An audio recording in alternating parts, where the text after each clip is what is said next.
Hello everyone. इस video में हम बात करेंगे कि क्लास 10th का मैथ्स का जो क्वेश्चन पेपर होगा उसमें सभी चैप्टर्स में से कितने कितने मार्क्स से क्वेश्चन आएंगे।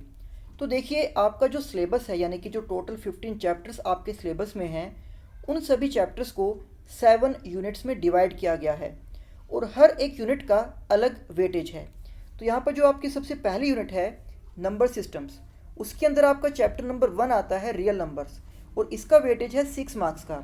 यानी कि रियल नंबर्स जो आपका चैप्टर नंबर 1 है, इस चैप्टर में से क्वेश्चन पेपर में 6 मार्क्स के क्वेश्चंस आएंगे। फिर आता है यूनिट नंबर 2 अलजेब्रा और इस यूनिट के अंदर आपके 4 चैप्टर्स हैं। Chapter number 2 polynomials, chapter number 3 pair of linear equations into variables, chapter number 4 quadratic equations, chapter number 5 arithmetic progressions. तो इन चारों चैप्टर्स का जो कंबाइंड वेटेज है वो है 20 मार्क्स का। यानी कि जो आपका 80 मार्क्स का क्वेश्चन पेपर होगा उनमें से 20 मार्क्स के क्वेश्चंस इन 4 चैप्टर्स में से पूछे जाएंगे। इसके बाद है यूनिट नंबर 3 कोऑर्डिनेट ज्योमेट्री और इसके अंदर केवल एक ही चैप्टर आपका आता है, चैप्टर नंबर 7, जिसका नाम भी यही है कोऑर्डिनेट ज्योमेट्री और इसका वेटेज है 6 मार्क्स का।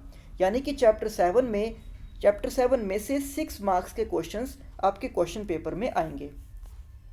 फिर है 4th यूनिट ज्योमेट्री। तो ज्योमेट्री वाली यूनिट में आपके 3 चैप्टर्स आते हैं।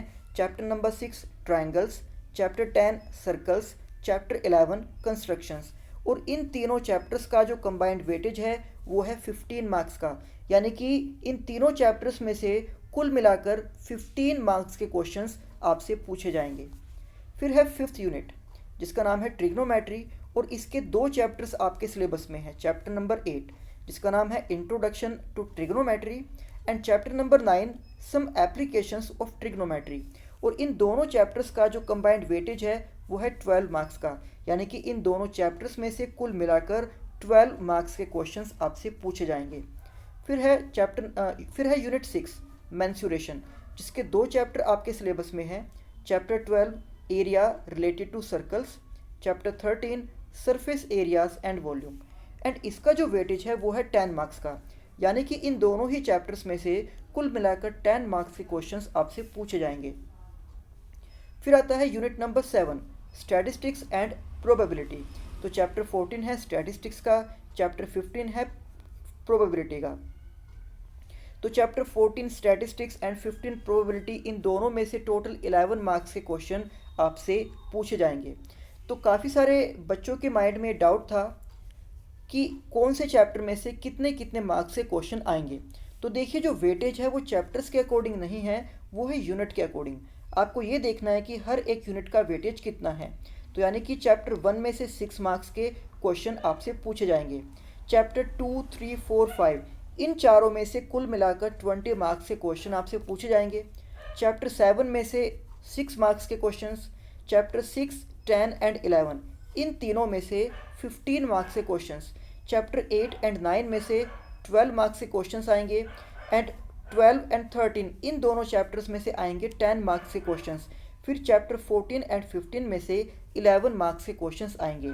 तो इस तरह से इन सभी का जो टोटल है वो बन जाएगा 80। यानी कि जो आपका पेपर आएगा वो टोटल 80 मार्क्स का पेपर होगा, जिसको सोल्व करने के लिए आपको 3 आवर्स का टाइम दिया जाएगा।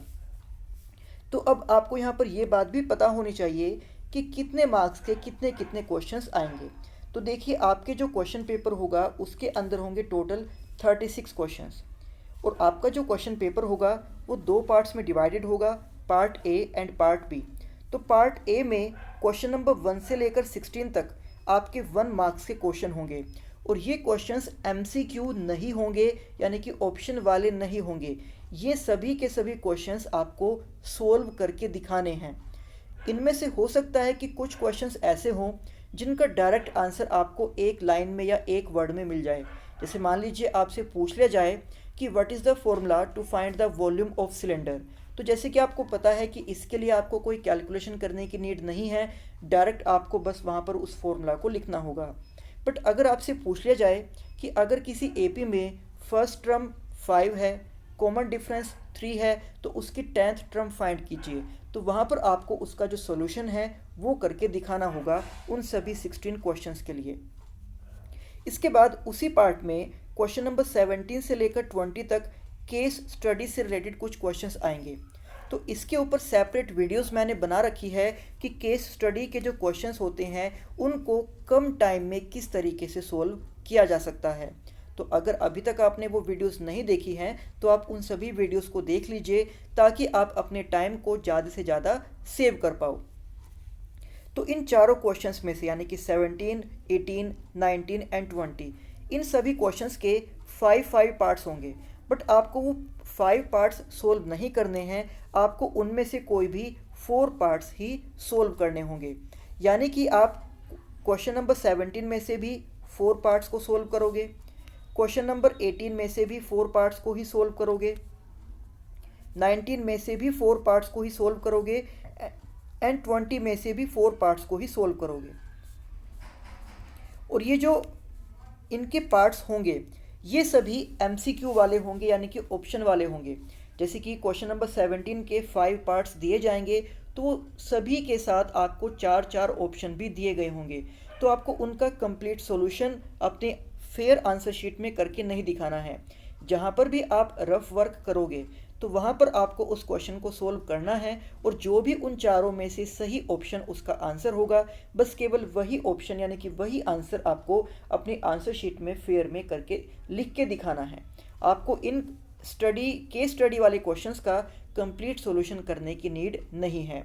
तो ये मैंने आपको केस स्टडी वाली वीडियोस में बताया भी हुआ है कि कम से कम रफ कैलकुलेशन करके, कम से कम रफ वर्क करके आप उन सम्स को किस तरह से सोल्व कर सकते हो। इसके बाद जो क्वेश्चन नंबर 21 से 26 तक होंगे ये आपके होंगे 2 मार्क्स के।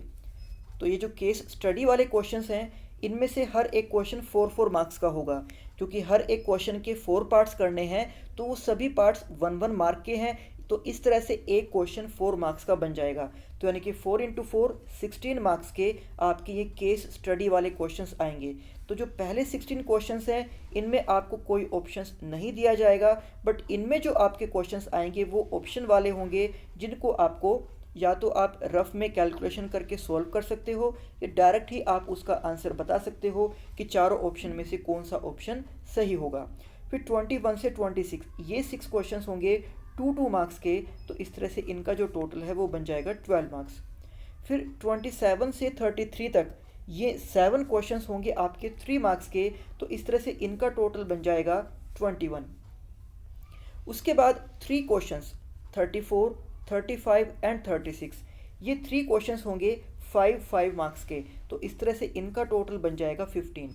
तो अगर आप अब इन सभी को ऐड करके देखते हो तो इनका टोटल आ जाएगा 80, क्योंकि आपका जो क्वेश्चन पेपर होगा वो 80 मार्क्स का होगा, जिसमें से पहले 16 क्वेश्चंस होंगे 1 मार्क्स के जिनको आपको सोल्व करके दिखाना है।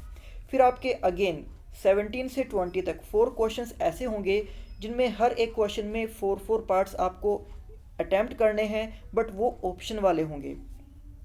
उसके बाद के जितने भी क्वेश्चंस होंगे 21 से 26 या 27 से 23 एंड 34 से 36 इन सभी क्वेश्चंस का कंप्लीट सॉल्यूशन आपको अपनी आंसर शीट में ही करना है। तो ये थी वीडियो सभी चैप्टर्स या उनकी यूनिट के वेटेज से रिलेटेड और साथ ही साथ पेपर के पैटर्न से रिलेटेड कि पेपर में आपके जो क्वेश्चंस होंगे वो हर एक क्वेश्चन कितने कितने मार्क्स के होंगे। तो अगर आपको इससे रिलेटेड अभी भी कोई डाउट है तो आप कमेंट बॉक्स में मुझसे पूछ सकते हैं या फिर आप डायरेक्ट भी मेरे पास मैसेज कर सकते हैं। Thank you.